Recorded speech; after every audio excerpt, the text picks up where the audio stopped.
Everyone, welcome to Lemon Live at 5. We're so glad that you could be here for the Don Lemon Show. I have a question for all of you. Who do you think the next mayor of New York City will be? Why are we talking about this? Is there even a race? Is it near? Who's it going to be? Well, Eric Adams, is he going to run for a second term? You know, he's got some issues as it relates to some legal issues, and we'll see what happens with that. Will it be, as folks have been saying out in the zeitgeist, the chattering class, that, it's going to be former New York Governor Andrew Cuomo? Is he going to jump into the race? Or could it be the man you see on your screen right there? He is he's a friend of the show, former co-host that he did for election night here on the show as well. Whitney Tilson, will he become the next mayor of Gotham? He has thrown his hat into the ring. So joining us for an exclusive interview, the latest man to announce New York City is mayoral bid for New York City mayor is long Democratic donor and philanthropist, Whitney Tilson. Whitney, thank you so much. Are you out of your mind? Yeah, I know. People have asked me if I'm a glutton for punishment, but actually, win or lose, I think I'm going to have a lot of fun doing this. I love big challenges and I love fighting for things I believe in. And I've been in New York. I've fallen in love with the city since I moved down here. Married a New Yorker, wasn't lucky enough to be born here. So I did the next best thing, moved down here 31 years ago and love the city. But I share the view of the majority of New Yorkers who say the city is going in the wrong direction. Unfortunately, I had high hopes for Mayor Adams, and he's proven to be incompetent and corrupt and surrounded himself with more of the same. And the people currently announced who are running against him are generally, many of them sort of radical leftists running to his left. And, I sort of yearn for the days of a centrist business person like Mayor Bloomberg.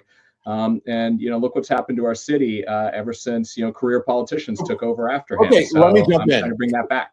You're very enthusiastic, and I love your energy about this. So let me just ask you then, because a lot of things that you are promising to do, I want to ask you about. But since you said there needs to be more of a centrist, right? Yeah. Donald Trump claimed 30% of the vote in New York City. He outperformed every Republican presidential nominee since 1988. Right. Do you think there's an opening? Because he drew particularly pronounced support from Asian Americans, from Black Americans, from Latino communities, while making gains among Orthodox Jews throughout South Brooklyn, Queens, and the Bronx. Is there an opening there, perhaps this time, for someone who's not so left? I know that Bloomberg wasn't so left, right? He was an independent mayor, pretty much. So you think there's room and there's an opening there? Yeah, well, look, it's still obviously a very strongly Democratic city, but the Democrats we've seen in New York, what we saw nationwide, even more pronounced in New York, where Democrats are losing the working class. It's just shocking that, shame on us as a party that we're losing voters to the party whose primary agenda is cut taxes on the ultra wealthy, right? There's a variety of reasons for it, but the reality is I think one of the reasons why Kamala Harris did 6 points worse in the national vote than Joe Biden. He won by 4.5. She lost by 1.5. That's a 6-point swing. And it was in every corner of the country, every demographic, men, women, every racial and ethnic group, et cetera. Why did that happen? And Democrats have lost the narrative. But here's I think, the real reason, or certainly one of the main reasons, which is I think average Americans look not just at New York, but big cities around the country, from San Francisco, Chicago, et cetera. We could go down the list, and the states in which they're located. These are deep blue states where Democrats have had one-party rule for decades. And Americans are looking at high taxes, high crime, dysfunction, waste, the woke mob run amok. And they're saying, hell, if that's what you Democrats are offering, I'll take the crazy racist guy. But what do you mean by the woke mob? At the national level, and we need to take our party back, and I intend to do that in New York City.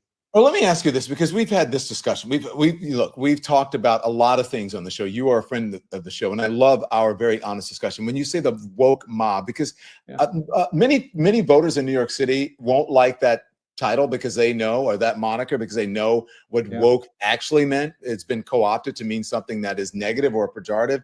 But woke generally meant, or at least initially meant, that you were aware of the history of the country. You were aware of the corruption in politics. You were aware of those things. It didn't necessarily mean that you were so far left that you Right. couldn't even make a right turn. Do you understand what I mean? That may be a I turnoff understand for exactly what some you of those mean, and voters. what you are saying captures what's happened, which is good ideas. Like, I'm a lifelong Democrat. I'm the child of the third couple to meet and marry in the Peace Corps. I grew up in Tanzania and Nicaragua, and have fought the good fight on the Democratic side on all these issues. But what happened is we went too far. We let our party get hijacked by the radical left. And so when we were calling rightly to reform police, for example, and end abuses by certain police officers, et cetera.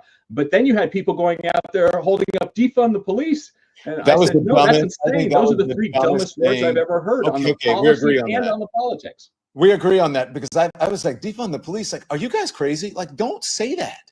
Like, okay, you Yeah, can and say police by the way, reform or the communities most plagued by high crime and so forth, didn't like they're it. the ones saying loudest, "What are you talking about, you lefty idiots?" We're the ones who are going to suffer for you running amok. So, that's I could give so many examples in almost every area, from zoning restrictions, which makes sense in moderation, but then you get all these not in my backyard, the NIMBY types who put up zoning restrictions in New York so that it's virtually impossible to build new housing. And so the housing costs are through the roof, and 500,000 people have left New York in the last 5 years. And it's about crime and disorder and cost of living, particularly housing. Okay, so quick, let's do lightning round here because I have so much that I want to ask you. Right. Then does this mean this? Are you going to bring back like stop and frisk? Because what is it? You said that you are going to slash crime by 50%. I want to know how you're going to accomplish that. Yeah, we don't. I'm going to try and give you bullet points because you said it's a lightning round, and this is an in-depth conversation, and there's no magic solution. But I give 3 examples. So 50% of violent crime in New York occurs in 3.5% of the blocks in New York. New York consists of like 180,000 blocks. Half the crime occurs in 3.5% of the areas. So the first day I'm mayor, I'm going to sit down with the police and the communities that are most affected here and say, okay, we're going to flood the zone here. We're going to put more police officers in, but also more government services and things like that to give people an alternative to crime. And look, if community leaders say, hey, there are a lot of mostly young men walking around here armed and dangerous, terrorizing the community, and we want the police to be more aggressive. And I don't like the word stop and frisk because it was so abused and it was so toxic. But if the local community wants police to be more assertive, then absolutely. But it can't be done like where police are an occupying force. It has to be done in collaboration with the local people who are like who feel like they're living in a war zone. So that would be number one. Number two, it is absolute madness that our sanctuary city laws, which have been around in this city since like 1971, were strengthened under de Blasio to make it such that violent criminals, people on the terrorist watch list who are arrested by local authorities, aren't immediately handed over to the feds and put the Venezuelan gang member, for example, on the next flight back to Venezuela. That's not happening, and that's causing higher crime here in New York. And thirdly, we need to reform the bail law that I was actually part of the advocacy group that passed bail reform in 2019. But idiotically, where I broke with my radical leftist colleagues who had fought with me for this, we removed the tool of bail, but didn't give judges what's called dangerousness, the ability to consider a defendant's dangerousness when determining on whether to let them out pre-trial. And I warned my colleagues, I said, if we're going to remove bail, which we should, it's a crude and unfair system. We've got to stop being the only state in the country. New York is the only state, including the federal system, where judges aren't allowed to consider a defendant's dangerousness. And most people are like, are you kidding me? I didn't know that. But so what we did is we passed, and Governor Cuomo unfortunately signed a fundamentally flawed law that I ended up not supporting. And I've been calling on the New York legislature to reform it because look, a lot of people arrested for crimes, a judge, it's their job to protect us. And it is, I don't necessarily want everybody released pre-trial if they're going to be a danger. So we've seen a surge in crime due to the passage of this flawed law. And I'm convinced, by the way, that's why Democrats lost the House in 2020. We lost 5 seats in New York in districts Biden carried, 2 Republicans, that cost us the House majority. And you look at polling, and it was this issue, this flawed bill that we passed. Okay, Whitney, but if you look at all of the metrics, say we'll say crime, all the metrics say that crime is down since, and you're saying that there was an Yes and no. It's not down to the levels it was back pre-pandemic. It surged during the pandemic, and in part, I think, because of this flawed bail reform law that's created a revolving Are you door where sure it's not judges down didn't have the since tool then, since the to keep pandemic? people. I'm You're sorry? sure, you're sure it's not down since the pandemic? Because What happened is it reached historic lows, like murders were down like 80%. Then there was a surge during the pandemic. It has come down since that peak, but it is not down to the all-time lows it reached pre-pandemic. And actually, if you survey New Yorkers, only 34% of New Yorkers today say they feel that their neighborhood is safe, and that's down from 50% pre-pandemic when crime really was at all-time multi-decade Let lows. me jump in here as a New Yorker, because I Yeah. actually feel that I don't feel that the city is any less safe than it was. My issue that I believe the issue for me is homelessness, and not just homelessness. I have nothing, obviously nothing against homeless people, but it's people who have issues, who are out, mental issues, who are out on the street and shouldn't be. So I feel, look, I've been coming to New York City since in the 1970s. I remember the 70s. I remember the 80s, the 90s. I went from, Koch to Dinkins to Giuliani. I get it. So I don't feel New York City is any less safe than it has been historically, but I feel the homelessness is out of control. You have said that you're going to crack down on the most crime-ridden areas of New York to declare a state of emergency in those hotspots, allowing authorities to flood those neighborhoods with more officers. Okay, you talked about that, but what are you? And by the way, you shouldn't read the next couple sentences I wrote there, where it's also working with the community and investing more resources. Not just aggressive policing. That's great. I don't think that people mind that, but people want to know. Where I live, they want to know, what are you going to do about the homelessness and providing people with shelter, but also getting the people who have issues off of the street. Yeah. Don, it's a very long, it's a hard question, and here's what I would say. First of all, I mean, simply because somebody is homeless doesn't mean the police can go arrest them. It's not a crime to be homeless, right? Right. But when homeless people are out there injecting drugs, open air dealing drugs, and so forth, go down to Washington Square Park. It is an open air drug market. That is going to stop. That has got to stop. To the extent homeless folks are walking into drugstores with bags and just sweeping the shelves, and nobody does anything. The store owner doesn't bother to call the police, and the police don't bother to arrest, because in part thanks to this bail reform law, because it's considered a low-level offense. Even if they've done it 10 times in a row, a judge can't say, look, you're a habitual offender here, we're going to hold you. So to some extent, it gets back to that bail reform. But look, it's also, there are cities, not just in the United States, but around the world, that have developed effective government programs to help these people, to provide mental health counseling, et cetera. But it was just 1 week ago, 2 weeks ago, where that homeless, mentally ill person murdered 3 people in cold blood. And he had a rap sheet a mile long, and he should not have been out on the streets. You're talking about the stabbing that happened. Yes, the horrible stabbings. Let me ask you about this then. Okay, so I think that that's the biggest issue, even beyond, look, it is a big city, and it obviously can always be safer, but I think, in comparison to big cities, I think crime is, not as bad in New York City as it is in many big cities. I really do think that the problem is homelessness and homeless folks and people with mental illness, and usually there is a connection. Let me ask you about this. There are approximately 200,000 to 300,000 migrants in New York City. You mentioned that issue. Are you going to cooperate with Donald Trump's largest mass deportation in American history, should you win? No, but here's what I am going to do, which is the latest number I've seen is 233,000. They're not necessarily illegal, because many of them applied for asylum, but they were just released into the country, made their way here. So it presents a couple of issues. And by the way, I'm a descendant of immigrants, like almost all of us, right? I am not generally anti-immigrant, but things went way too far, thanks to the radical left immigration folks who pressured the Biden administration.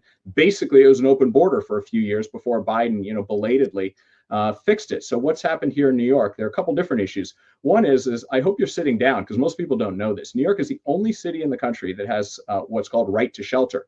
Anybody who says, I don't have a place to live, I'm homeless or whatever, by law, the city's supposed to provide them with housing. And that's sort of problematic in a number of dimensions. But here's the crazy thing. People who are here illegally have the right to shelter.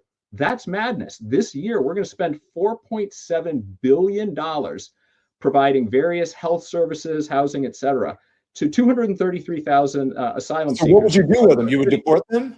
No, I'm not going to go deport all of them. So to get to your question, I will absolutely maintain New York's multi-decade sanctuary city policies, and I believe it is immoral and economically crazy to try and deport 12 million people, many of whom, almost all of whom, are hardworking and providing, supporting our economy, paying taxes, et cetera. Right. But what I will do is I will reverse the I don't even know the extra sanctuary city laws that were passed under de Blasio in 2014 and 18, which was sort of a knee-jerk reaction, the latter, to Trump coming in the first time, where the lefty folks said, we're not going to cooperate in any way, shape, or form with this administration, including when our police are arresting people who are here illegally or asylum seekers who are committing crimes. Those people, I'll cooperate all day long with the feds. I don't care which administration it's under, to turn those people over to ICE, which they are not allowed to do currently. And I think they should be on the next flight back to Venezuela or Mexico or whatever country they came from if they're dangerous and are committing crimes. Okay, so the folks who are listening to you, Whitney, really, I want to get, you're very passionate about this. I don't think I've seen you this passionate about anything. Folks are going to say, that you're a, what would you call it, a rewalk or rears? That you sound like a Republican in wolf's clothing, or maybe in sheep's clothing, or wish, a rearsh. And so it's crazy that we've gone this far, that a dyed-in-the-wool, lifelong Democrat on every issue. I have fought the good fight on every issue, from climate change to LGBTQ rights to a strong social safety net. No, I get it. But does that mean you're still a Democrat? You name it. I am there with my Democrats. Where I am with every Democrat, I am breaking ranks though with the radical left that have taken things too far and are sinking our city and sinking our party. Okay, so you're running as a Democrat. You still call yourself a Democrat. You're not a Republican now. On any issue. On every issue, go down the list. I am solidly aligned with the Democratic Party, but I'd like to think I'm also a pragmatic realist, and that's what's missing in our party, Don. You see it everywhere. You see it every time you walk home from here in New York. You see some of the craziness writ large, ruining quality of life, jacking costs through the roof in this city. We got to stop that. My issue, as I've been saying to you, is homelessness, because I think that you need to give people shelter, figure that out, so that those folks deserve a right to be able to live right in a safe place and have shelter, however that works. I'm not running for mayor. I'm not a politician. I don't know. Keep coming back to homelessness, but not just homelessness. I'm saying the issue for me. Hold on, let me finish. I know. And then, but I also think that people deserve to be safe on the city of New York, and I believe that there's a degree of non-safety, right? There's a threat there when you have people out who are just they have mental issues. Maybe they need they need meds or whatever. But let me say this. I want to play. Can I just tell you one quick story, Don, though, because I think, look, crime and disorder by far is the #1 issue for New Yorkers in surveys, double any other issue, right? And you pointed out, yes, it's about homelessness and people with mental illness, but there are real bad people out there. And last week, there was a story of one of Alvin Bragg, the district attorney of Manhattan, one of his ADAs was going home at 2 a.m, working late or something. There was some guy in her vestibule walking into her apartment building, pleasuring himself, and assaulted her when she came in, robbed her, terrorized her. He stole her phone, and they were able to track him down and arrest him. He's a Venezuelan migrant, known gang member. It's his 7th arrest this year. And the icing on this cake is that he was living in taxpayer-funded shelter, a hotel that we're paying for. Okay, and I'm looking at this and saying, why wasn't this guy turned over to ICE and put on the first flight back to Venezuela on the first arrest? And here he is, his 7th arrest. He's been terrorizing New Yorkers. This is not a mentally ill person. This is a a hardcore, dangerous criminal, and he has been preying on New Yorkers as a result of some of these misguided policies, our sanctuary city policy and our misguided bail reform legislation that needs to be rolled back. I understand 100% what you're saying. I mean, just look, it could be someone, it could be a dangerous street person. I'm not sure how to qualify homelessness in a street person, but you understand what I'm saying. People who have mental illness or like that man that you just talked about should not be on the street. And they should not be. That's right. And most of the homeless people here are legal U.S. citizens. I'm not talking about deporting them. Those people need help. But we do need to get dangerous people of any sort, regardless of the cause, off the streets. The question is, if it's the Venezuelan gang member, we should be cooperating with the feds and getting that person deported. If it's a homeless person with mental illness and all, well, yeah, you got to get them off the streets, but you need to be providing them a safe place, but where they're not on the streets, and mental health counseling and medication and whatever else they need. Yeah. Okay. So listen, Whitney says that he would ban NYC officials from accepting anything more than a cup of coffee. So of course you want to cut down on corruption, but I wonder what you think, because you know what the circumstances are for our current mayor, Eric Adams, and this Turkish corruption scandal. What are your thoughts on that?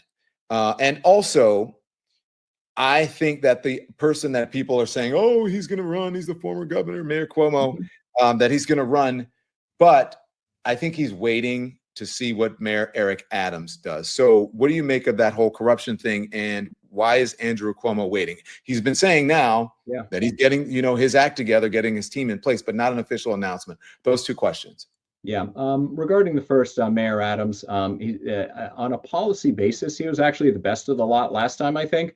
And I think he's been trying to repeal the excess sanctuary city legislation, the bail reform. He fought for what the city council passed last week to improve the zoning, lift some of the onerous zoning restrictions to build at least some new housing. The problem is he's largely impotent at this point. He's not able, even when he's got the right positions, because he's sort of a lame duck and he's under indictment. Nobody thinks he's going to be the mayor for much longer. And he's just proven to be incompetent and corrupt and surrounded himself with incompetent, corrupt people. So I'm happy to run against him all day long. But if I were a betting man, I would say he probably will not be the Democratic nominee. I've heard a rumor that Trump might pardon him and offer him a position in the Trump administration. And if I were Mayor Adams, I'd take that in a heartbeat, given the feds have indicated that the 5 current indictments he's under is just the tip of the iceberg. And I bet a lot of money that is just the tip of the iceberg. Let me just add to my second question, because I know that's you're going to answer now. So despite this, he is, he's got the pandemic issues. He's got the Me Too era baggage. He is preparing to launch his mayoral bid soon. That's according to 3 people familiar with the matter. I'm sorry, is this Adams or Cuomo you're talking about? This is Cuomo I'm talking about now, because that's the second part of the question that I asked you about. About Cuomo. Okay, that 3 people who spoke on the condition of anonymity, who's supposedly close to him. Early polling has indicated that Cuomo, who resigned from office in 2021 amid allegations of sexual misconduct, would be a front runner in the mayoral primary alongside Letitia James, the state attorney general, who's also reportedly weighing a challenge to Adams. So my question is, how would you position yourself against a figure like Cuomo, who has enormous name recognition and is said to be the front runner right now, even though he's not even put his hat into the ring? Yes, it's interesting. I have heard he's likely to run. I've heard Tish James is not likely to run. He would obviously be the favorite just on name recognition and having been governor and all, entering the race, I think. That's by universal agreement. But a couple things. One, the polling that I've seen is that he is not particularly popular and fondly remembered. Recall the scandal under which he left, what happened during COVID with the elderly people, that were put in, people with COVID were put into nursing homes, and it resulted in a lot of excess deaths. In terms of crime and disorder and so forth, he said he wasn't going to sign that bail law unless judges got dangerousness, and he did. But just bigger picture, he sort of reminds me of Jeb Bush running against Trump back in the day, where, Jeb Bush was presumed, remember, it's hard to remember, but he was presumed to be the prohibitive favorite. His father had been president, so he was the scion of a political family and had big name recognition. He'd been governor of the state, a lot of parallels here. But he wasn't particularly popular. So, and look what happened back in 2016, where an insurgent businessman who ran against the party establishment and all caught fire. And he did so in part with some new ideas and hitting issues the voters cared about. But at the end of the day, one of the other reasons Trump won, I think, is because at the end of the day, I think there are a lot of Americans, and by the way, nobody suffers from more Trump derangement syndrome than I do. So it's very hard for me to say anything positive about that guy, right? Okay, but I will tell you, I think I've talked to a lot of people who said, you know what? I don't like his rhetoric. I think it's over the top. I don't like a lot of his ideas. Some of it seems unhinged or whatever. But you know what? What about the criminality? I think he speaks his mind. And every other politician I listen to sounds to me like a mealy-mouthed weasel. Yeah. And I'm gonna run this race because I don't need this job done. I got a perfectly good life, as you know. Yes, and we know. Good job. And I'm going to run because I've got nothing to lose. I'm just going to go out there and fight the good fight, have a lot of fun doing it, fight the good fight for issues I care about, and I'm not going to hold back. In this short time we've been talking together, I have said things I guarantee perhaps some of the other candidates running are thinking, but they won't dare say. Yeah. Well, I'll say it, and I'm bypassing the whole machine. I'm going straight to pissed off New York voters, the ones who only 24% of New Yorkers think the city government is doing a good job. As I mentioned earlier, only 34% think their neighborhood is safe. 51% say the city's going in the wrong direction. And I'm going to go out there and I'm going to channel that. And I'm going to say, if you want change, you got a whole bunch of other candidates who are all career politicians, every single one of them, or there's one businessman in the race. And then there's one person who isn't tied to the machine, doesn't owe anybody anything, isn't trading political favors with anybody, who's just going to go out, a smart, honest guy who's going to go out as a candidate and hopefully as a mayor, I'm going to surround myself with great people, and we're just going to go out and do what's best. Let me jump in here. Because I don't have a problem with anything that you said, except for, and I have an issue with not just you, and I don't have Trump derangement syndrome. So you said you do.